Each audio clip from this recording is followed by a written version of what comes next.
Chapter 14 Natural Resources, Session 4. In this session, we will study about water, which is also known as wonder liquid. We all know water is very important for all life forms. Water occupies a very large area of the earth's surface and is also found underground. तो already हमने आगे के sessions में देखा है कि जो अर्थ का एरिया है उसमें से 75% जो एरिया है आउट ऑफ 100 वाटर से कवर किया हुआ है एंड ओनली 25% है वो है लैंड. जो आप यहाँ पे देख सकते हो कि जो ब्लू पार्ट है that blue part is nothing but the water and the green part here, the light brown part, that is a land.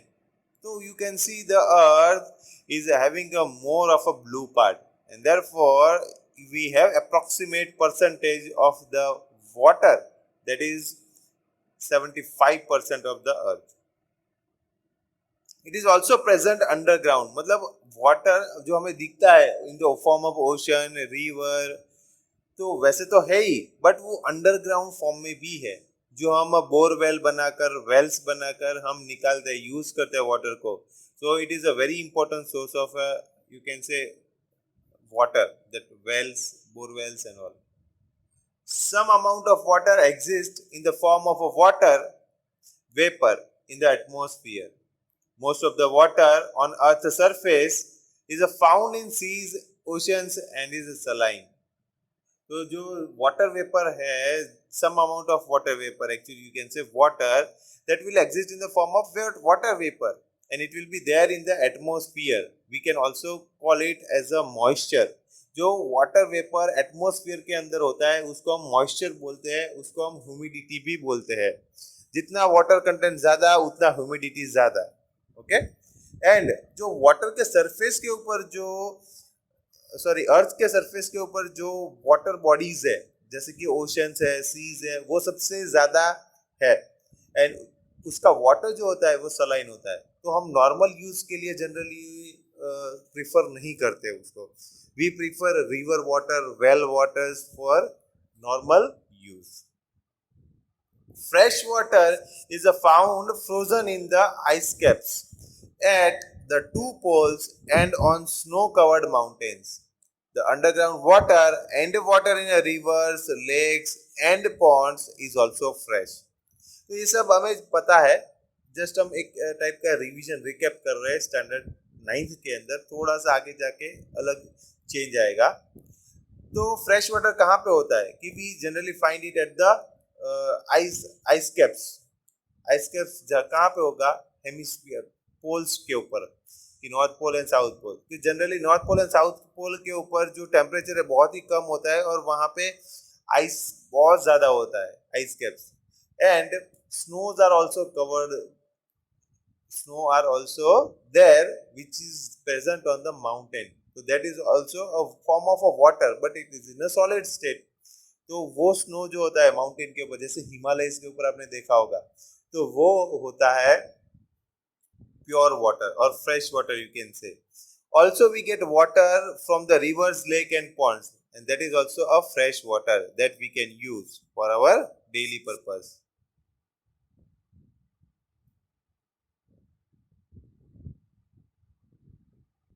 However, the availability of the fresh water varies from place to place. तो अलग अलग जगह पर अलग अलग amount होता है water का. कोई जगह पे ज्यादा वाटर अवेलेबल है फ्रेश वाटर, कोई जगह पे रिवर है ही नहीं, डेजर्ट एरिया है, तो वहां पे वाटर कम अवेलेबल होता है. Practically every summer most places have to face shortage of water. तो जनरली समर सीजन आते आते जो रिवर के अंदर वाटर होता है वो ड्राई अप हो जाता है, सन के हीट के कारण इवोपरेट हो जाता है. बहुत सारे लोग यूज कर लेते हैं, फार्मिंग के लिए यूज होता है. तो अलग अलग रीजन से समर आते आते वो रिवर्स जो होते हैं वो ड्राई अप हो जाते हैं एंड वहां पे शॉर्टेज आ जाता है. तो वाटर के लिए शॉर्टेज हमें पता नहीं है यहाँ पे सूरत की बात करूँ तो, बट आप जब ऐसे एरिया में जाओगे जहाँ पे वाटर का शॉर्टेज होता है तो you will really feel the importance of water. Water के लिए आपको 2-2, 3-3 घंटे लाइन में खड़ा रहना पड़ता है. ओके तो when I was in Chennai, Chennai के अंदर ऐसा कंडीशंस होता है, बहुत ही शॉर्टेज है वाटर का, जनरली फ्रेश वाटर का। तो वो फ्रेश वाटर इजीली मिलता नहीं है, आपको हैंड पंप यूज करते हैं। सूरत के अंदर हमने कभी हैंड पंप नहीं देखे होंगे, बट चेन्नई है, वो ऐसा बड़ा सिटी है, फिर भी वहां पे पब्लिक हैंड पंप यूज करते हैं। Not imagine, they use a hand pump. And in rural areas where water supply systems have not been installed, ऐसे गांव वाले एरिया के अंदर वाटर सप्लाई सिस्टम इंस्टॉल नहीं किया होता, पाइपलाइन नहीं होता है, वाटर टैंक्स नहीं होते हैं, तो people are forced to spend considerable amounts of time in fetching water from far away sources. तो दूर दूर से लोगों को वाटर लेके घर पे लाना पड़ता है, यूज करते हैं, और सोच कर संभाल कर वाटर यूज करते हैं, क्योंकि उनको पता है कि ऐसे ही वेस्ट कर दिया हमने वाटर तो फिर से बहुत दूर जाना है, वाटर लेके आना है, एंड इसमें टाइम भी इतना ही लगता है। ओके, तो ये सब जगह पर रूरल एरिया मतलब विलेज एरियाज के अंदर बहुत ही प्रॉब्लम है वाटर के लिए, उसका प्रॉपर सेटअप नहीं है वाटर का, तो बहुत प्रॉब्लम क्रिएट होता है।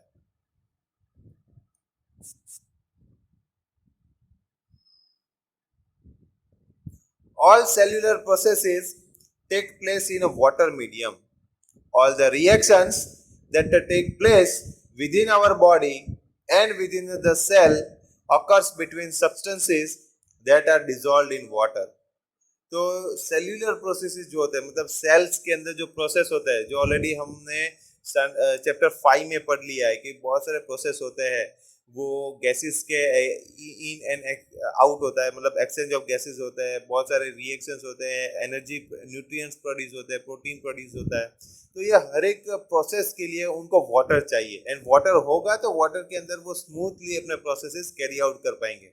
हमारे बॉडी के अंदर भी बहुत सारे रिएक्शंस होते हैं, तो उनके लिए भी वाटर चाहिए, एंड बहुत सारे वाटर के अंदर भी जो मिनरल्स डिसॉल्व होते हैं, सब्सटेंसेस डिसॉल्व होते हैं, वो हमारे बॉडी के लिए भी बहुत इंपॉर्टेंट है, एंड उसका यूज करके बॉडी के अंदर रिएक्शंस होते हैं। Substances are also transported from one part of the body to the other in a dissolved form. अन्य हमारे बॉडी के अंदर जब भी एक जगह से दूसरी जगह पे ये ट्रांसपोर्ट होता है ब्लड, तो उसके अंदर सब्सटेंसेस भी ऐड होते हैं, वो वाटर के अंदर मिक्स होकर पास होते हैं, and hence organism need to maintain the level of water within their body in order to stay alive. And इसीलिए मतलब each and every living organism must take water in a proper amount. Water ज्यादा कम भी नहीं होना चाहिए, और जब भी कम होगा तो आपको अनकॉन्शियसनेस फील होगा, आपका बॉडी वीक हो जाएगा, डिजीज होने के चांसेस बढ़ेंगे। Terrestrial life forms require a fresh water for this because their body cannot tolerate or get rid of a high amount of dissolved salts in saline water. Thus, water sources need to be easily accessible for the animals and plants to survive on land. जैसे कि यहाँ पे आप image में देख सकते हो कि टेरेस्ट्रियल एनिमल्स को वाटर इजीली मिलना चाहिए, वो सॉल्ट वाटर, सलाइन वाटर नहीं ले पाएंगे, क्योंकि जो सॉल्ट वाटर के अंदर डिसॉल्व है, वो सॉल्ट इजीली वो डाइजेस्ट नहीं कर पाते हैं, टॉलरेट नहीं कर पाते, उनका बॉडी एक्सेप्ट नहीं करता है, उनको बहुत प्रॉब्लम फेस करना पड़ता है। एंड इसीलिए ये जो एलिफेंट्स है, अलग अलग जो लाइफ फॉर्म्स है, प्लांट्स है, वो सलाइन वाटर के अंदर कम रहते हैं। ठीक है, तो टेरेस्ट्रियल जनरली एनिमल्स की हम बात करें कि टेरेस्ट्रियल एनिमल्स के लिए फ्रेश वाटर इजीली अवेलेबल हो, मतलब कि रिवर के फॉर्म में मिलना चाहिए, otherwise they can get a problem in their body.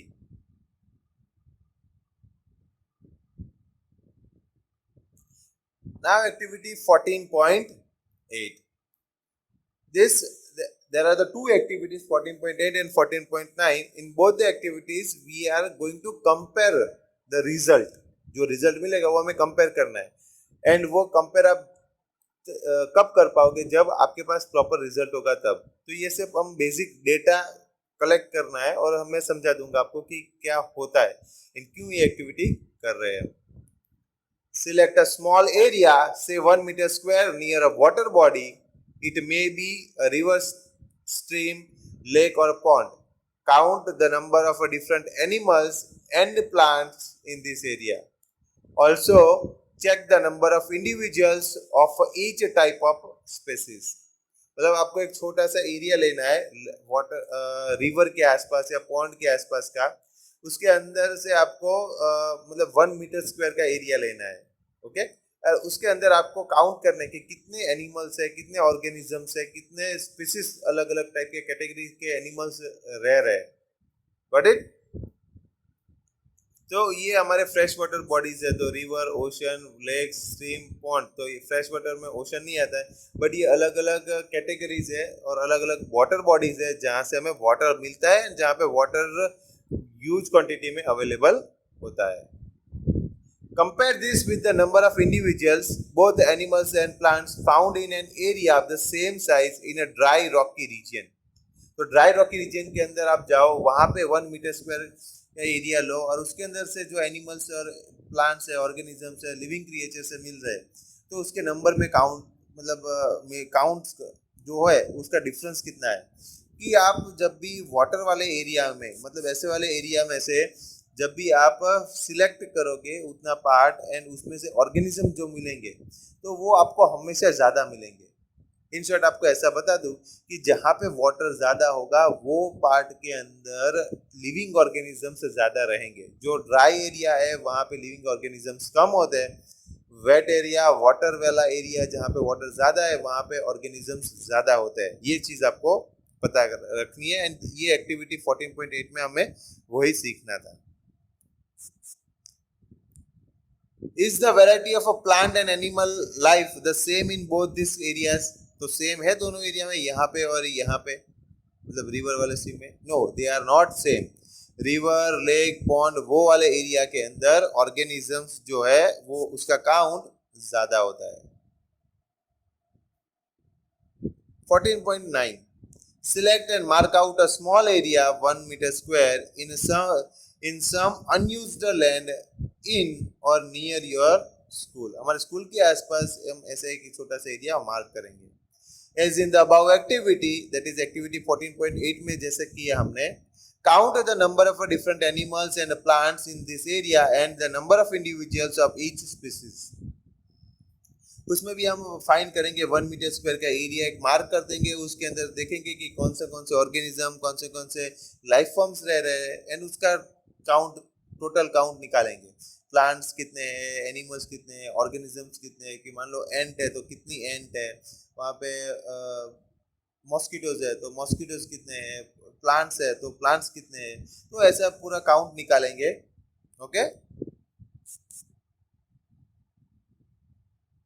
remember to do this in the same place twice in a year, once during summer or dry season and once after it has rained. मतलब ये area हम ऐसा select करेंगे कि हमें उसको पूरे year के अंदर 2 बार ऐसे काउंट्स फाइंड करने हैं. एक तो समर सीजन के अंदर हम उसका काउंट फाइंड करेंगे एंड एक मॉनसून सीजन आया, मॉनसून चल रहा है तो मॉनसून के बीच में हम एक बार उसके वही पर्टिकुलर एरिया 1 मीटर स्क्वायर वाले एरिया के अंदर वही जगह पर हम फिर से काउंट करेंगे. तो वहाँ पे लाइफ फॉर्म जो होंगे वो मॉनसून वाले सीजन में ज़्यादा दिखेंगे एंड समर सीजन के अंदर वही एरिया है, वही लैंड है, वही रीजन है, वहाँ पे कम हो जाएंगे. क्योंकि जहाँ पे वाटर ज़्यादा होगा वहाँ पे लाइफ फॉर्म्स का अवेलेबिलिटी ज़्यादा होगा. ये आपको याद रखना है. इन शॉर्ट ये चीज़ आपको पता करनी है या याद रखनी है कि जहाँ पे वाटर ज़्यादा वहाँ पे लाइफ फॉर्म ज़्यादा होगा. After compiling the result of the above 2 activities, think if there is any relationship between the amount of available water and the number and the variety of a plant and animal that can live in a green area. तो ये activity, दोनों activity करने के बाद आपको अभी idea आएगा. Already मैंने आपको रिजल्ट तो बता दिया है कि ये पता चलेगा कि जहाँ पे वाटर का अवेलेबिलिटी ज़्यादा है वहाँ पे नंबर ऑफ स्पीसीज भी ज़्यादा होंगे एंड नंबर ऑफ ऑर्गेनिजम्स भी ज़्यादा होंगे. If there is a relationship where do you think you would find a greater variety and abundance of life in a region that receives a 5 centimeter of a rainfall in a year, or a region that receives a 200 centimeter of a rainfall in a year? तो ये पूरे ऊपर के दो activity study करने के बाद, activity 14.8 and 14.9 study किया हमने, उसके बाद हम एक एक एक एग्जांपल्स आपके सामने देते हैं, एक क्वेश्चन आपके सामने सेटअप कर रहे हैं कि फाइंड आउट कि the region which is receiving 5 centimetre rain and the other region which is receiving 200 centimetre rain, तो वो दोनों एरिया में से कौन से एरिया के अंदर लिविंग ऑर्गेनिजम्स ज्यादा मिलेंगे, वेराइटीज ज्यादा मिलेंगे? तो obviously now you are in condition to give this answer. आपका आंसर होगा 200 सेंटीमीटर रेनफॉल वाला. तो जहां पे ज्यादा रेन, जहां पे ज्यादा वाटर, वहां पे varieties of animal, varieties of plants ज्यादा होंगे. Got it? From rainfall pattern in India, we can find out which state would have the maximum biodiversity and which would have the least. Biodiversity का मतलब है कि बहुत सारे organism, अलग अलग टाइप के ऑर्गेनिज्म एक जगह पर रहते हैं एंड वो एनवायरमेंट के साथ इंटरेक्ट करके रहते हैं. ओके, तो हम रेनफॉल पैटर्न्स देखना है हमें. इंडिया का रेनफॉल पैटर्न मतलब कहाँ पे रेनफॉल पूरे ईयर के अंदर ज्यादा आता है, कहाँ पे कम होता है. जहाँ पे रेनफॉल ज्यादा होगा वहां पे बायोडाइवर्सिटी मैक्सिमम होगा, मतलब बहुत सारे वेराइटीज के एनिमल्स एंड प्लांट्स होंगे. जहाँ पे रेनफॉल बहुत ही कम है वहां पे बहुत ही कम वेराइटीज होंगे, बहुत ही कम ऑर्गेनिजम्स रहते होंगे. Got it? The availability of a water decides not only the number of individuals of each species that are available to survive in a particular area, but it also decides the diversity of life there. तो rainfall सिर्फ उसका number से नहीं decide करता कि कितने होंगे, कितने अलग अलग स्पेसिस होंगे, बट उसका डाइवर्सिटी, उसका लाइफ है वो कैसे ठीक से चेंज हो पाएगा, उसका लाइफ कैसे एडेप्ट कर पाएगा एनवायरमेंट को, उसके ऊपर भी डिपेंड करेगा. क्योंकि वाटर का जो अमाउंट है वो पूरे ईयर सेम नहीं रहेगा. जब वाटर का रेनफॉल जो है वो ज्यादा होगा तो वाटर ज्यादा होगा, वाटर ज्यादा होगा तो सडनली उनका बॉडी जो है वो हैबिट है वो चेंज करना पड़ता है. Okay, of course the availability of a water is not only factor that decide the sustainability of a life in a region. तो इसका मतलब ये नहीं है कि सिर्फ वाटर है तो ही बहुत सारे ऑर्गेनिजम्स होंगे. बहुत सारे फैक्टर्स है जो मैटर करते हैं. वहां पे वो कितने ऑर्गेनिज्म ठीक से रह पाएंगे, क्या करेंगे तो वहां पे ठीक से रहेंगे, वो सब अलग अलग फैक्टर्स के ऊपर भी डिपेंड करता है. बट वाटर उसमें से एक फैक्टर है.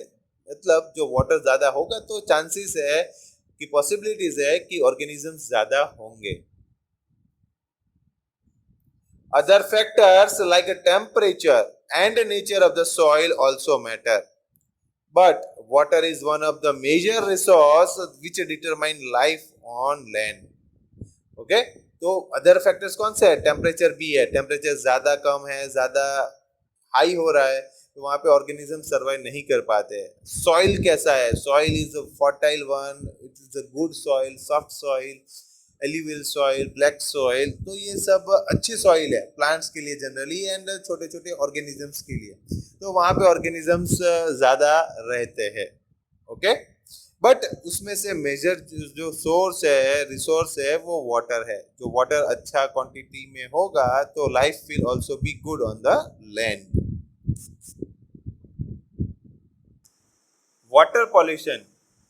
We have already studied about water and what is the importance of water. जो हमारे हर एक लाइफ फॉर्म के लिए बहुत इंपॉर्टेंट है वो ऑलरेडी हमें पता है. बट अब जो हमारे लिए इम्पोर्टेंट है, सबसे इम्पोर्टेंट चीज है जो जानना जरूरी है वो है वाटर पॉल्यूशन. कि हमारे जैसे बहुत सारे लोग वाटर को पॉल्यूट कर रहे हैं. They know what is the importance of water. They know the amount of water which is a fresh water on the earth. फिर भी वाटर को पॉल्यूशन करते ही जा रहे हैं. So let us see what is the water pollution, how we can stop this water pollution. Stop तो नहीं कर पाएंगे कभी भी हम, क्योंकि हर एक आदमी को समझाना बहुत मुश्किल है, बट हम खुद इंडिविजुअल लेवल पर जब ये ध्यान रखेंगे तो खुद से ही धीरे धीरे वाटर पॉल्यूशन कम हो सकता है। तो उसके स्टेप्स कैसे होंगे, that we will see in this session. Water dissolves the fertilizer and pesticides that we use on our farm. So, some percentage of these substances are washed into the water bodies. तो water जो है वो dissolve, मतलब water ऐसा चीज है कि उसके अंदर डिजोल्व जो होती है चीज वो इजीली हो सकती है, कि water is a universal solvent, जो ऑलरेडी हमने चैप्टर 2 में पढ़ा कि उसके अंदर डिजोल्व बहुत सारी चीजें हो सकती है। तो फर्टिलाइजर एंड पेस्टिसाइड भी डिजोल्व हो जाता है। वो कैसे होता है कि जब भी हम फर्टिलाइजर पेस्टिसाइड्स है हम स्प्रे करते हैं प्लांट्स के ऊपर, तो थोड़ा सा जो पार्ट है फर्टिलाइजर का या पेस्टिसाइड्स का वो लैंड के ऊपर गिरता है। जब भी हम वाटर प्लांट्स को देते हैं तो वाटर के साथ वो डिजोल्व होके वो आगे जाएगा, एंड एक साइड के फार्म से हम वाटर सप्लाई कर रहे हैं, दूसरे साइड पे वो एक्स्ट्रा वाटर होगा वो हम रिवर के अंदर या फिर कैनल्स के अंदर लीव करेंगे। ओके, तो वहां पे वाटर जो है वो फर्टिलाइजर साथ में लेके जाता है। तो ये जो सब्सटेंसेस है वो वाटर बॉडीज को पॉल्यूट करता है, वाटर को पॉल्यूट करता है, एंड वो वाटर हम ड्रिंक नहीं कर सकते, एनिमल्स है उनके लिए भी सुटेबल नहीं होता है। So some percentage of this substances are washed into the water bodies. और कैसे होता है वो आपको ऑलरेडी मैंने समझाया, कैसे हम स्प्रे कर रहे हैं तो बहुत सारा जो केमिकल है वो लैंड के ऊपर गिरेगा, एंड वो वाटर के साथ साथ, मान लो कि वाटर हमने यहाँ से सप्लाई किया, वो एक साइड जाके यहाँ पे कैनल या वाटर बॉडीज के अंदर हम वापस डिस्चार्ज करते हैं, तो it will go along with the fertilizers. Now sewage from our towns and city and the waste from the factories are also dumped into rivers or lake. तो जो भी हम जो वाटर यूज करते हैं, मान लो बाथिंग के लिए वाटर यूज किया हुआ है, फिर बाद में हमने क्लोथ्स को वॉश करने के लिए वाटर यूज किया है, यूटेंसिल्स को वॉश करने के लिए वाटर यूज किया है, तो ये सब वाटर जो एक्चुअली डर्टी वाटर है वो डंप होता है रिवर्स और लेक में। ऑल्सो फैक्ट्रीज में से भी जो वेस्ट वाटर होता है वो भी डंप करते हैं रिवर्स एंड लेक्स के अंदर। जैसे कि ये देख सकते हो, from factory it is directly going into the river. Specific industries also use water for cooling in various operations and later return this hot water to the water bodies. बहुत सारे ऐसे इंडस्ट्रीज है, मशीनरीज है, तो उसको ठंडा करने के लिए ये वाटर यूज होता है, उसके बाहर के सरफेस में वाटर को फ्लो करवाता है, कि जिससे जो टेम्परेचर है मशीन का वो बहुत हाई होता है, तो वाटर जब भी फ्लो करवाते हैं तो वाटर वो हीट मशीन में से ले लेता है, एब्जॉर्ब कर लेता है।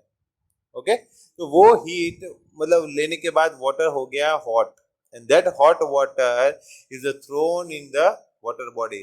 तो वहां पे वाटर बॉडीज का टेम्परेचर बढ़ गया। हम ही हमारे लिए एक एग्जांपल दे दो, हम है यहाँ पे, हमारे जो एटमॉस्फेयर है उसका टेम्परेचर बढ़ गया तो हम नहीं रह पाएंगे प्रॉपरली।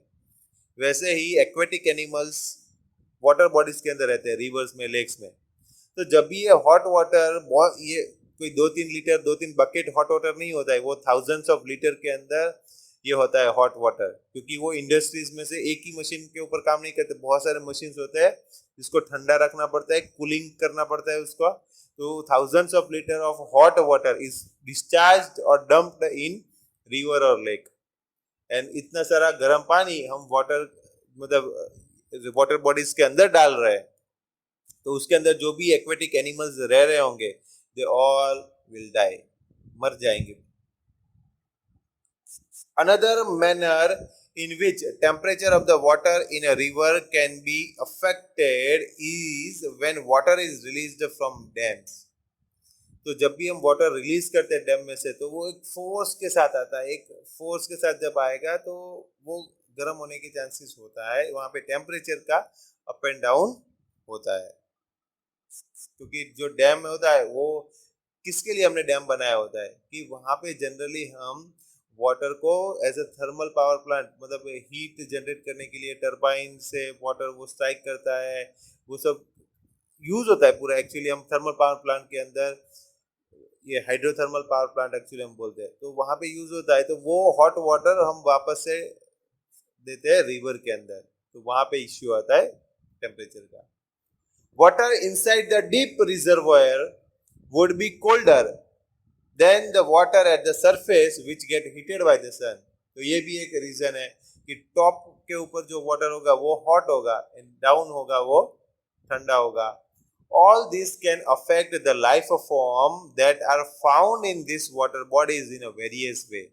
तो ये सब अलग अलग रीजंस है जिसके कारण जो लाइफ है जो वाटर के अंदर रहता है, मतलब एक्वेटिक एनिमल है, एक्वेटिक लाइफ है, वो सबको अलग अलग तरीके से प्रॉब्लम क्रिएट करेगा.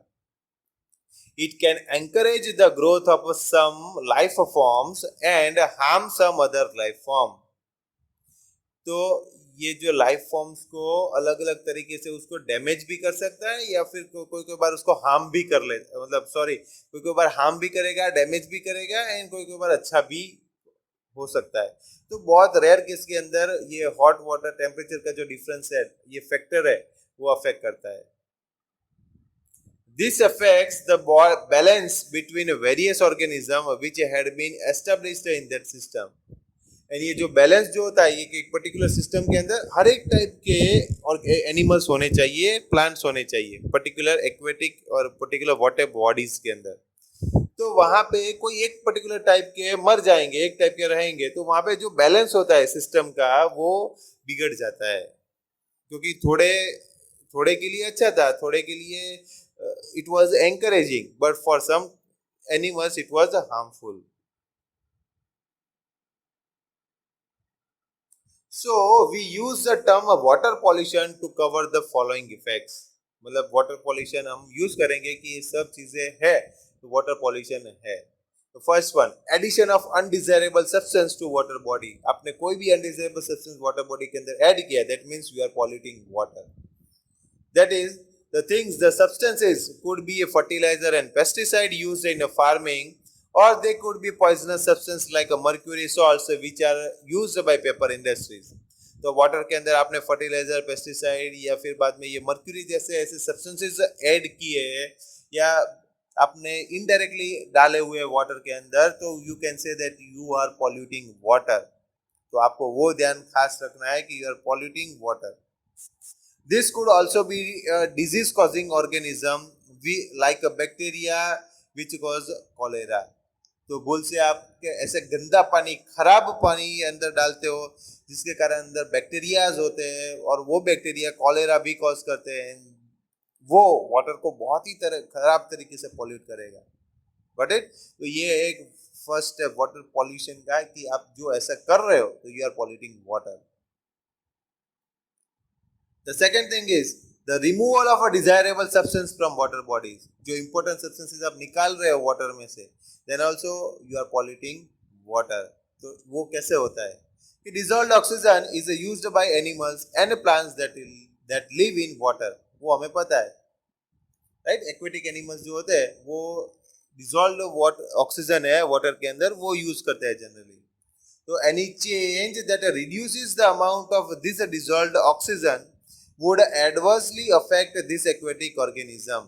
तो ऐसे गंदा पानी हमने डाला है, केमिकल्स डाला है, कचरा डाला है, एंड जब वो वाटर के साथ रिएक्ट होता है तो ऑक्सीजन उसके अंदर यूज होता है, रिएक्शन के अंदर कोई नई सब्सटेंस फॉर्म हो जाती है, कोई नई प्रोडक्ट फॉर्म होती है, जिसके कारण लाइफ फॉर्म्स ऐसे ही मर जाते हैं. बहुत बार आपने देखा होगा कि कोई पर्टिकुलर एरिया के अंदर बहुत सारे फिश एक साथ ऊपर फ्लोट हो रहे, मतलब वो मर गए बेचारे. And that is the because of the chemicals or the things, harmful substances released by human beings in the water. तो ये हमें नहीं करना चाहिए. करना मतलब ये जो कर रहे हैं तो उसका प्रिकॉशन लेना है कि उसके बहुत सारे मेजर्स है. जो आप डर्टी वाटर फेंकना चाहते हो तो उसके अंदर आप ऐसे एक चेकअप रखो, एक चेक पॉइंट रखो कि वहां पे उस ऐसा हार्मफुल सब्सटेंस नहीं है ना कि जो एक्वेटिक एनिमल्स को मार डाले. फिर आप वाटर को अंदर डिस्चार्ज करो, then it will not create that much of problem. जब गंदा पानी डालते जाओगे तो वाटर खराब ही होता जाएगा, बेचारे एक्वेटिक एनिमल्स मर जाएंगे. Other nutrients could also be depleted from water bodies. And बहुत सारे न्यूट्रिएंट्स, आपको मैंने बोला बहुत सारे सब्सटेंसेस होते हैं वाटर के अंदर जो आपके बॉडी के लिए इम्पोर्टेंट है, हेल्पफुल है, तो वैसे भी केमिकल्स के साथ कभी भी मिक्स होते हैं तो वो डेप्लीट होना स्टार्ट कर देंगे। And the third one, change in temperature, जो ऑलरेडी हमने दो तीन अलग अलग प्रॉब्लम्स देखे जिसके कारण टेम्परेचर राइज होता है।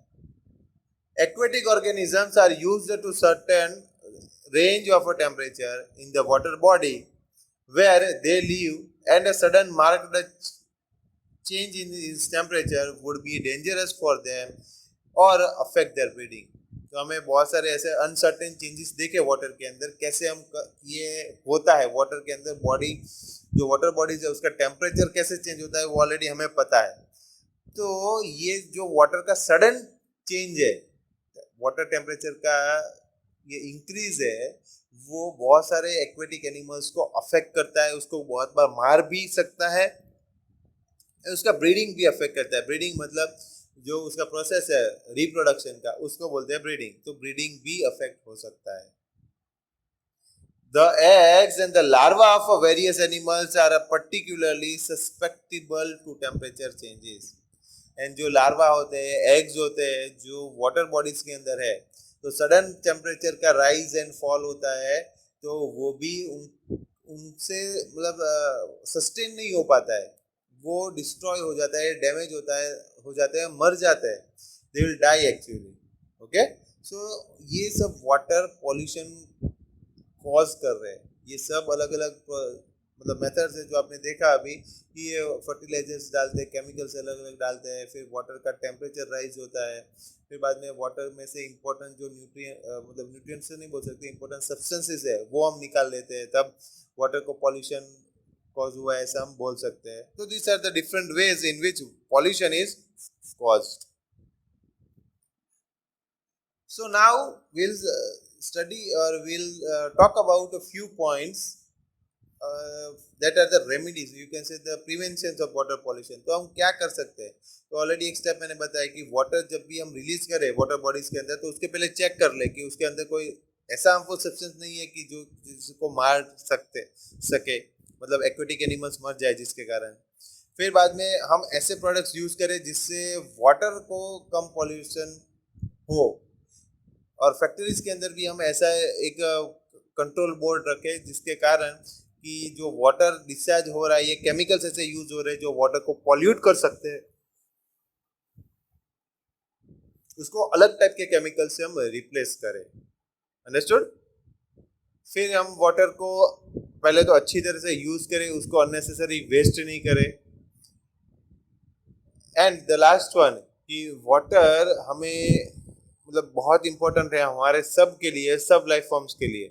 तो वाटर को सोच समझ कर यूज करके जितना हो सके उतना कम पॉल्यूशन करे। जैसे कि एक एग्जांपल दे दूं, आप हमारे सूरत के अंदर एक तापी रिवर है, तो वहां पे आप मन पड़े वैसे कचरा फेंक देते हो, तो that you should not do. पहले आप खुद सुधरोगे, खुद चेंज होगे, तो आप दूसरों को चेंज कर पाओगे। एंड ये सीरियसली लेना है हमें। आपने देखा होगा कि अभी बहुत सारे वहां पे फेंसिंग रख दी है ऊपर तक, तापी रिवर के ऊपर, ब्रिज के ऊपर जब क्रॉस करोगे तो बहुत ऊपर तक फेंसिंग रख दी है। एंड आपको बोल दूं कि आपने कुछ भी वहां पे कचरा फेंका है बाहर रिवर के अंदर, और वहां पे कैमरे के अंदर आप कैप्चर हो गए हो, तो पुलिस आपको फाइन करेगी। एंड ये करेक्ट है, बहुत सारे लोगों को मैंने खुद देखा हुआ है कि फाइन भरते हुए वहां पे जाते हो, पुलिस ने पकड़ा हुआ है। तो प्लीज आप वाटर को जितना हो सके उतना क्लीन रखने का ट्राई करना। आप खुद चेंज होगे तो दूसरों को चेंज कर पाओगे। फ्यूचर में आपको ही ये अच्छा लगेगा कि हाँ हमारे पास वाटर इनफ है, हमें प्रॉब्लम नहीं है वाटर का। जो वाटर पॉल्यूट करते जाओगे तो प्रॉब्लम ऐसे ही बढ़ता जाएगा। ओके, तो see you next lecture. Thank you and have a great day.